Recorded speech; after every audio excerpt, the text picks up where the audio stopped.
दुनिया में कोविड के मरीजों की तादाद इस वक्त 14,70,90,000 से ज्यादा पहुंच चुकी है, जिसमें इंडिया में दुनिया में दूसरे नंबर पर सबसे ज्यादा केसेस हैं और फास्टेस्ट ग्रोइंग जो नंबर है वो भी इंडिया का ही है।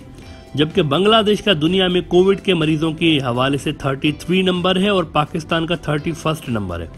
That means situation is much better in these two countries as compare to India. जबकि चीन अपनी बेहतरीन स्ट्रेटेजी की वजह से अब 95th नंबर पे है कोविड के केसेस के हवाले से। अच्छा, चीन और इंडिया की कंपैरिजन इसीलिए भी माना खेज है, इसीलिए भी जरूरी है क्योंकि जब से वैक्सीन बनने का आगाज हुआ है इंडिया वैक्सीन डिप्लोमेसी में कूद पड़ा था और साउथ एशिया के अंदर भूटान, नेपाल, श्रीलंका और बांग्लादेश को चीन की तरफ जाने से रोकने के लिए इंडिया ने इन तमाम मुल्कों से राब्ता किया था। वहां पर इंडिया के जो डिप्लोमेट्स थे ये बहुत ज्यादा एक्टिव हो गए थे और सबसे वादा करके आ गए कि you are our top priority, हम आपको वैक्सीन देंगे, चाइना की तरफ मत जाइएगा, हम आपको देंगे। बांग्लादेश भी अपनी प्रो इंडिया लॉबीज की वजह से और इंडिया के जो एजेंट्स हैं बांग्लादेश के अंदर, इनकी वजह से इंडिया की वैक्सीन डिप्लोमेसी के झांसे में आ गया और इंडिया से 30 मिलियन डोजेज लेने का कॉन्ट्रैक्ट करके तसल्ली से बैठ गया, एज इफ कॉन्ट्रैक्ट होते ही ये सारे डोजेज बांग्लादेश को मिल जाएंगे। हमने तभी कहा था ब्रॉडर व्यू में कि बांग्लादेश को ट्रक की बत्ती के पीछे लगाया जा रहा है, टाइम वेस्ट किया जा रहा है बांग्लादेश का। इस क्रूशल मूवमेंट पर भी ये इंडियन एजेंट्स और इंडिया जो है ये बात नहीं आ रहा है बांग्लादेश में के अंदर अपना इन्फ्लुएंस बढ़ाने के चक्कर में। इस सबसे हासिल होना कुछ नहीं है और हमने ये बात ऐसे ही नहीं की थी, हमने इसकी वजह बताई थी कि जिस खराब तरीके के साथ इंडिया कोविड को हैंडल कर रहा है और देखें वहां की जो आबादी है, अब इसके अंदर इस खराब तरीके से जब इंडिया इसको हैंडल कर रहा है कोविड को, तो यकीनी तौर पर कोविड के केसेस की तादाद बहुत ज्यादा बढ़नी है आने वाले दिनों में। हमने पहले ही बताया था और हमने कहा था कि जब कोविड बढ़ेगा इंडिया के अंदर तो एक भूचाल आ जाएगा और जब ये होगा तो इंडिया की वैक्सीन डिप्लोमेसी के टायर से हवा निकल जाएगी। दूसरे मुल्कों को सप्लाई करना तो दूर की बात है, इंडिया खुद अपने अवाम को वैक्सीन लगाने में, अपनी डोमेस्टिक नीड्स को पूरा करने में ही स्ट्रगल करेगा और बहुत ज्यादा स्ट्रगल करेगा क्योंकि जितनी इंडिया की पॉपुलेशन है इतनी ज्यादा इंडिया के अंदर कैपेसिटी नहीं है वैक्सीन प्रोड्यूस करने की। और बांग्लादेश तो दूर की बात है, इंडिया किसी भी मुल्क को वैक्सीन सप्लाई नहीं कर पाएगा आने वाले दिनों में। अब ये कोई रॉकेट साइंस वाली बात थी नहीं समझने के लिए, लेकिन फिर भी बांग्लादेश को कुछ इंडियन डिप्लोमेट्स ने और कुछ अपने अंदर जो उसके एजेंट्स हैं इंडिया के, इन्होंने बांग्लादेश को इंडिया पे ही रिलाई करने का मशवरा दे दिया वैक्सीन के हवाले से और शुरुआत में बांग्लादेश आ गया इस ट्रैप के अंदर और इंडिया ने बांग्लादेश से वादा किया था कि जनाब जनवरी 2021 से लेकर जून 2021 तक 6 महीने में इंडिया बांग्लादेश को हर महीने में 50-50 लाख डोजेज देगा, यानी 5 मिलियन डोजेज हर महीने बांग्लादेश इंडिया से रिसीव करेगा। ये एग्रीमेंट हुआ था बाज़ाब्ता 30 मिलियन डोजेज लेने का। बांग्लादेश ने एक प्रॉपर मुआहदा किया इंडिया के साथ, पैसे वैसे भी दे दिए उसके। तो 6 महीने में 3 करोड़ डोजेज मिलने थे बांग्लादेश को इंडिया से। अच्छा, इसके बाद बांग्लादेश ने पूरी तैयारी मुकम्मल कर ली अपनी तरफ इस हवाले से और हॉस्पिटल्स में वैक्सीनेशन सेंटर्स कायम हो गए, सब हो गया, डॉक्टर्स अरेंज हो गए, सब हो गया। इंतजार था तो सिर्फ इंडिया से आने वाली वैक्सीन का। अब जनाब जरा सुने कि हर महीने 50 लाख डोजेस देने का मुआहदा करके उसके पैसे भी लेकर इंडिया ने दिया गया है बांग्लादेश को आज तक। अप्रैल खत्म होने वाला है और मंथली 50 लाख डोजेस के हिसाब से इंडिया को अभी तक बांग्लादेश को 2 करोड़ डोजेस दे देने चाहिए थे, 2 करोड़। लेकिन दिए कितने हैं 2 करोड़ की जगह? सिर्फ और सिर्फ 70 लाख, यानी आधे से भी कम। और 70 लाख डोजेस देकर इंडिया ने बांग्लादेश को अब पता है क्या जवाब दिया है? उन्होंने कहा है कि सर अब हम और ज़्यादा नहीं दे सकते, वी आर सॉरी, कम से कम अगले 2 महीने तो आप वैक्सीन की बात ही नहीं करें हमसे क्योंकि हमारा अंदर सिचुएशन बहुत ज़्यादा ख़राब हो गई है, इतनी ज़्यादा कोविड के केसेस आ गए हैं, हमारे अंदर डोमेस्टिक प्रेशर है, मीडिया हमें गालियाँ दे रहा है और पॉलिटिकल पार्टियां जो हैं, अपोजिशन पार्टियां हैं, ये बीजेपी को कोस रही हैं, इसलिए हम अगले 2 महीने आपको नहीं दे सकते, you can manage from somewhere else. सीधा सीधा जवाब दे दिया और इंडिया ने वैक्सीन एक्सपोर्ट पर बैन लगा दिया, यानी मुआहदा करके उसको खत्म कर दिया। सर्वे भवन्तु सुखिनः जिस मंत्र को हमने जिया है, वसुधैव कुटुंबकम, जो हमारे संस्कार की विरासत है, हम पूरी मानव जात के कल्याण के लिए प्रार्थना करते हैं। विच मीन्स इंडिया की वैक्सीन डिप्लोमेसी हो गई ठुस। अब आप बताएं कि इंडिया के ही अगर ऑप्शन पे बांग्लादेश रिलाय कर रहा होता तो इस वक्त क्या सूरत हाल होती बांग्लादेश में।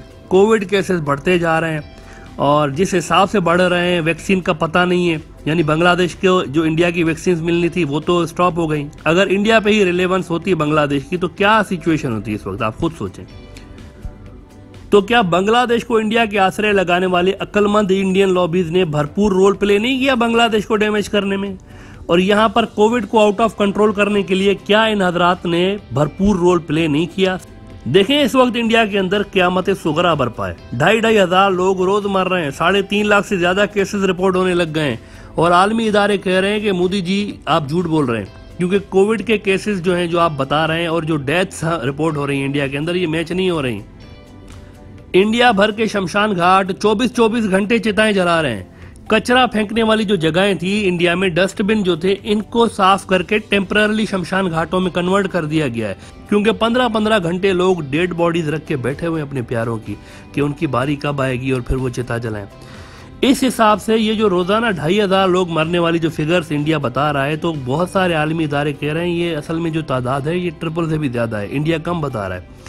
मीडिया को धमकाया जा रहा है कि कोविड की न्यूज ना दिखाएं, ये दिखाएं कि सब अच्छा चल रहा है, Modi ji is trying his best और बहुत कुछ हम कर रहे हैं, काबू पा लेंगे इस पे। तो आप जरा बताएं कि बांग्लादेश अगर इंडिया के ही आश्रय लगता तो वहां पर क्या सूरत हाल होती आज से 6 महीने के बाद, क्योंकि वैक्सीन मिल नहीं रही मुकम्मल तौर पर, इंडिया ने स्टॉप कर दिया हुआ है, वादा करके स्टॉप कर दिया है।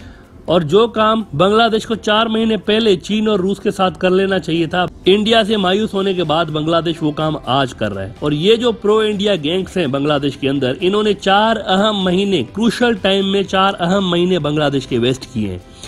इस सिलसिले में इंडिया की वैक्सीन बिकवाने के लिए उन्होंने 4 महीने बांग्लादेश के जाया करवा दिए। अब बांग्लादेश ने चीन से वैक्सीन लेने की कोशिशें शुरू की हैं। 6 लाख वैक्सीन चीन ने फौरी तौर पर एज अ गिफ्ट देने का ऐलान भी किया हुआ है कि फौरी तौर पर 6 लाख डोजेज जो हैं ये पहुंचने वाले हैं और इसके बाद जल्द चीनी वैक्सीन की सप्लाई प्रॉपरली शुरू होने जा रही है। लेकिन इससे भी बड़ा काम यह हुआ है कि रूस ने बांग्लादेश के साथ एक बड़ा मुआहदा किया है, एक बहुत बड़ा मुआहदा किया है कि रूस की जो वैक्सीन है ये बांग्लादेश के अंदर बनेगी। बांग्लादेश इस वैक्सीन का फार्मूला किसी से शेयर नहीं कर सकता, लेकिन अपनी बनाई हुई वैक्सीन बांग्लादेश अगर चाहे तो किसी और मुल्क को भी दे सकता है, थर्ड कंट्री को, यानी भूटान को दे सकता है, श्रीलंका को दे सकता है, अगर बांग्लादेश चाहे तो। ये एक बहुत बड़ा सिग्निफिकेंट किस्म का मुआहदा हुआ है रूस और बांग्लादेश के दरमियान। इसके अलावा होम प्रोडक्शन के साथ साथ रशिया से बांग्लादेश वैक्सीन इंपोर्ट भी कर सकता है, यानी रूस की वैक्सीन एक तो बांग्लादेश के अंदर बन रही है और दूसरी ये कि इंपोर्ट भी होने जा रही है।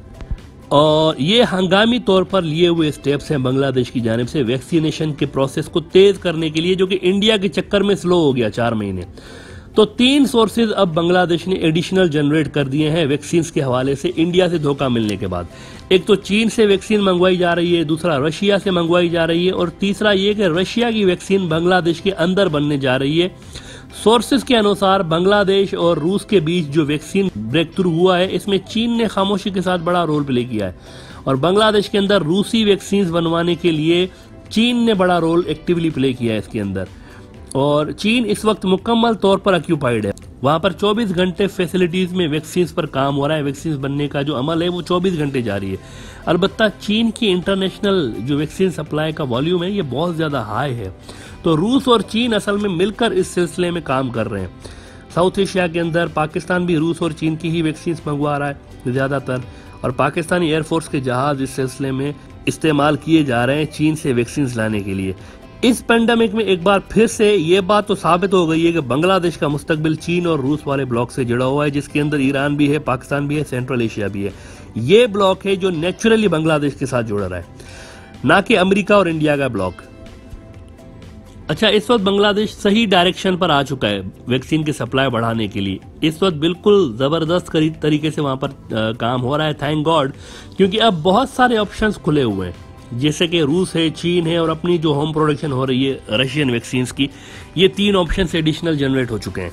लेकिन एक बार फिर ये सोचने का मकाम है बांग्लादेश के अंदर जो इंडिया के एजेंट्स हैं और जो प्रो इंडिया लॉबीज हैं उनके लिए कि प्याज यानी ऑनियन तो सही से इंडिया सप्लाई नहीं कर पाता बांग्लादेश को, और टाइम टू टाइम हमेशा ऑनियन की जो एक्सपोर्ट है इंडिया की जानिब से उस पर भी बैन लगता रहा है। तो भाई आपने बांग्लादेश को वैक्सीन जैसे अहम तरीन मामलात में आपने सारे अंडे इंडिया की टोकरी में कैसे डलवाए थे 4-5 महीने पहले, और इंडिया की वैक्सीन पर कैसे रिलाय किया था। प्याज का एग्जाम्पल आपके सामने है कि एक प्याज जैसी चीज ही इंडिया सही से सप्लाई नहीं कर पाता, और जब भी इंडिया में प्याज की शॉर्टेज होती है बांग्लादेश को इसका खमियाजा भुगतना पड़ता है। बिना इतला के इंडिया प्याज की एक्सपोर्ट बैन कर देता है बांग्लादेश की तरफ। तो आप ये कैसे सोच रहे थे कि वैक्सीन जैसी चीज इंडिया इतना आसानी से दे देगा बांग्लादेश को। तो this is something which pro Indian lobbies in Bangladesh has to think for the future as well.